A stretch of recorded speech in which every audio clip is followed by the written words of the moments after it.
Welcome to the Kingdom Hairstylist Podcast. This is your host, Billie Jean.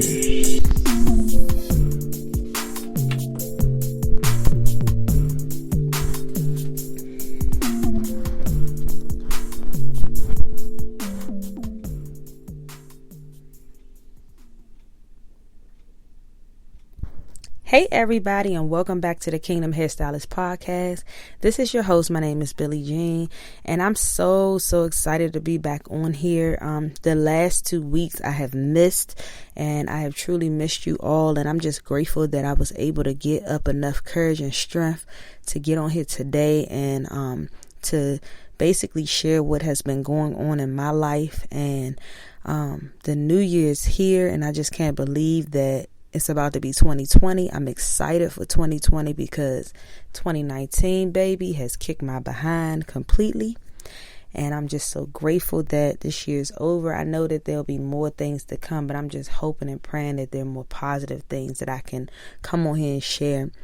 So I just have to let you all know that my dad passed away on December the 16th after a long fight with liver cancer.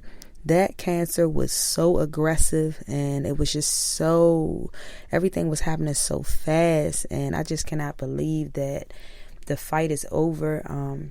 Just being transparent, this is one of the most difficult things that I've ever been through in my whole entire life. But I never knew that it would be this way. I never knew that it would feel this way. I remember telling my friends or people that I've met or came across, like, well, they're in a better place, and you say things like, oh, it's gonna get better and stuff, but I just really had no idea how hard it would be for me. It's like my heart is completely broken and I'm just shattered into pieces. I just thank God for my relationship with him, that I was able to still stand strong and get through this whole thing. But it has been very emotional, and that's why I titled this episode Emotional Roller Coaster, because that's exactly what it felt like. There were many days when it was highs, when he was doing really good, and then there were days when it was so low and it was just so scary, like the drops.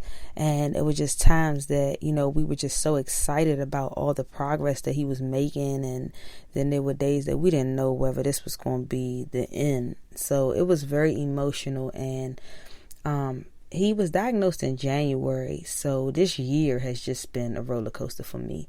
We moved him in my sister's home in February, and that was difficult. It was a very difficult task because he was one of those people that wanted to take everything with him, and he was a pack rat. So y'all can only imagine how many things he wanted to bring. So I had to secretly throw things away. And my sister kept saying, well, let me ask him, do he want to take this? And I would say, no, we are not asking him. We just about to throw it away. So I was able to get a lot of things thrown in the trash that he really didn't need.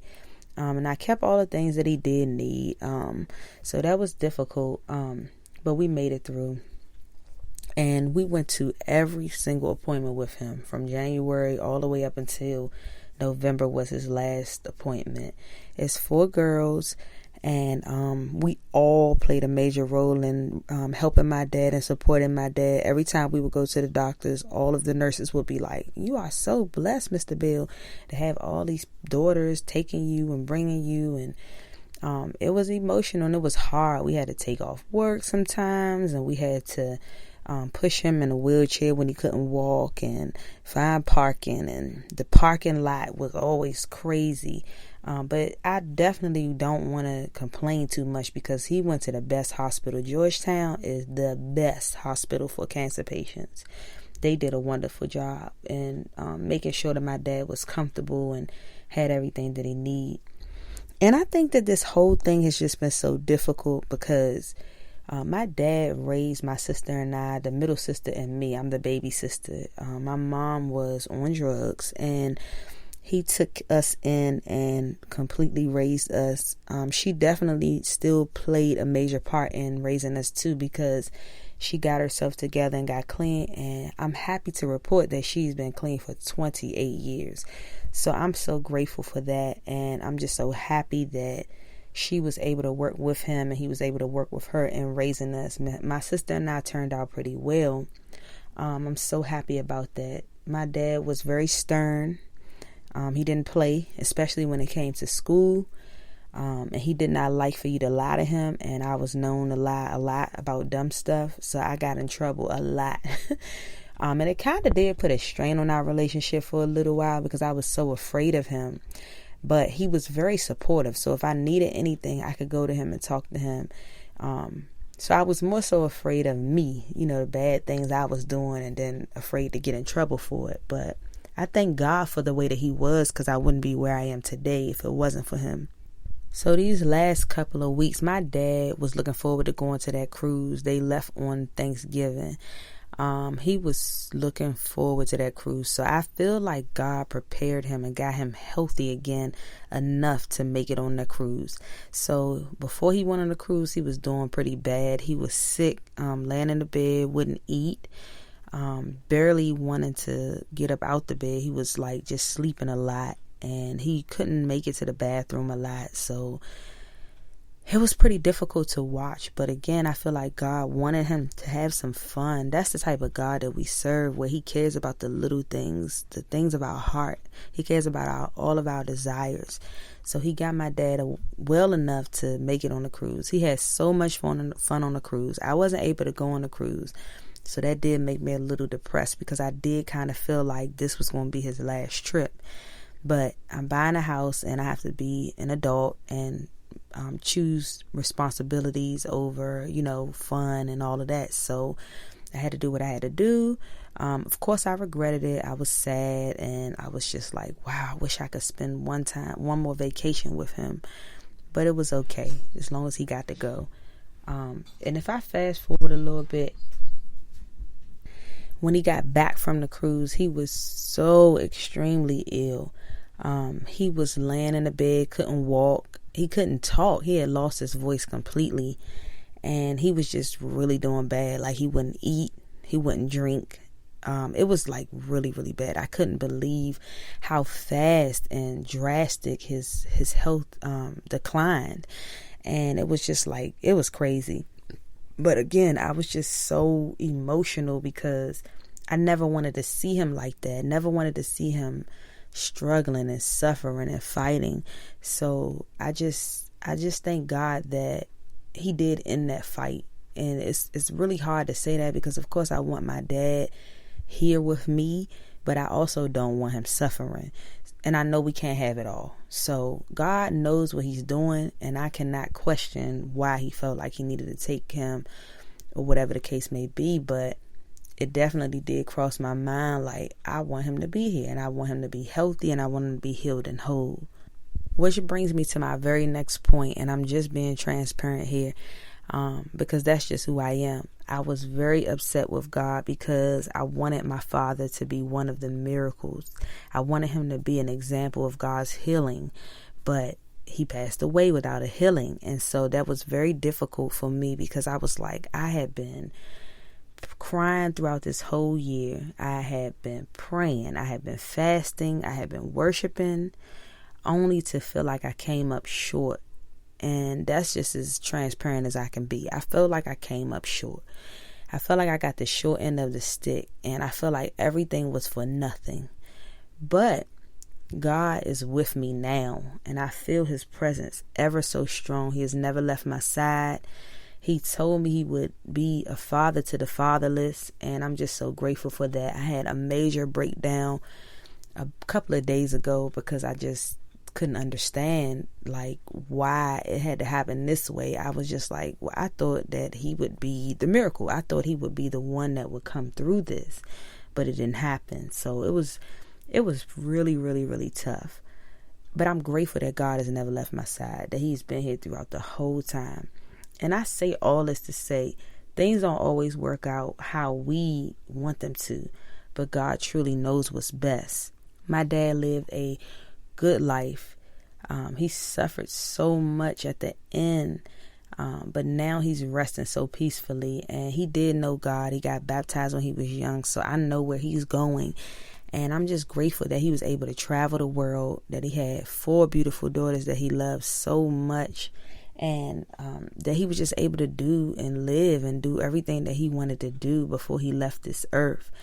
And I mean, he was a really, really good dad. I'm really going to miss him. I'm going to have all these memories to think about when I'm thinking of him, just different things. And I'm kind of tripping up over my words because I'm just still trying to process all of this. But I could not go another week without getting on here to let y'all know that I'm okay and that everything's all right, and that it may not feel so perfect and it might not feel good, but I know that He has a plan through all of this. And I think about how Jesus suffered on the cross, and I know God didn't want him to suffer and go through all the suffering that he went through. And just like Jesus died, my father had to die. And just like Jesus rose again, my father is up there having a great time in heaven. So I don't want to be selfish. And I know that he wasn't going to be here forever. I also know that he didn't belong to me, he belonged to God. So because I know all of those things, I keep those things near and dear to my heart. But if there will be days that I will cry. There will be days that I will feel so sad. And I know that it's just a part of the process. So keep me in prayer, y'all. Keep my sisters in prayer. Keep my stepmother and my mother, everybody in prayer, because we have been really strong through this whole thing, but we still need prayer. I love you all. I cannot wait for us to have a wonderful 2020. I feel that it's going to be a great year for everybody. I wish you all a happy new year, and I pray that you get all of your heart desires, and that when things happen in your life that you don't let your heart be hardened. That's one of my prayers for myself. I had to pray and ask God to keep the fire lit inside of me for him so that I wouldn't harden my heart through this process, because it's very easy to do that when you are suffering or when you're just not understanding why things are going the way that they are. So of course I had to give you all a scripture reference, and at my father's funeral, the scripture reference was Luke 15:11 through 32, and it's all about the prodigal son. And I wanted to leave that with you all because I've been studying it ever since the funeral, and it's been giving me new revelation on just the way that we have to forgive one another, especially when we don't know when it's going to be our day to go. But it also, I learned a lot from all of these scriptures, but the father, I don't know if you all know the story. I'm going to just talk about it really, really quick because I don't want to keep y'all long. But in this story, Jesus was talking about the prodigal son, because he was sharing with everyone that there was a father and then there were two sons. So there was an older son and a younger son. The younger son wanted the father to go ahead and give him his inheritance now before the father even died, which is crazy to me, but that's what he wanted. And so the father went ahead and divided up all of the inheritance between the two brothers. He gave him his portion, and the younger brother moved on to a whole nother distant land. He left everybody and lived his best life. He was over there partying it up, messing with prostitutes or whatever, having a party, getting drunk, just living his best life, basically spending all his money. He spent all of the money that his father gave him. Then he was poor, and then he didn't have no food to eat. So then he decided, okay, now it's time for me to go back home. When he got back home, the father gave him a big old party for coming home. He fed them the fattened calf that was there, and the older brother was upset. He was really, really mad because he couldn't understand why the father would go through all the trouble to give this man a party when you just spent up all the money and you left. And I am back here working hard. So the older brother was upset about that, but the father embraced the young man and he kissed him. And I just thought that was really, really a good story, and you should read it and look it up when you have some time. I'm not going to read it because it's so long, but the pastor that did my father's eulogy spoke of this, and it did remind me of my father, because my father did have a lot of forgiveness in his heart. There were times when we broke his heart. He had 4 daughters. We didn't do everything right, but he still embraced us and kissed us and loved us and supported us through all of our mess. So again, have a happy new year. Go back and read it when you have some time. I'll put it in the show notes, and you all be blessed, and I love you all. Take care.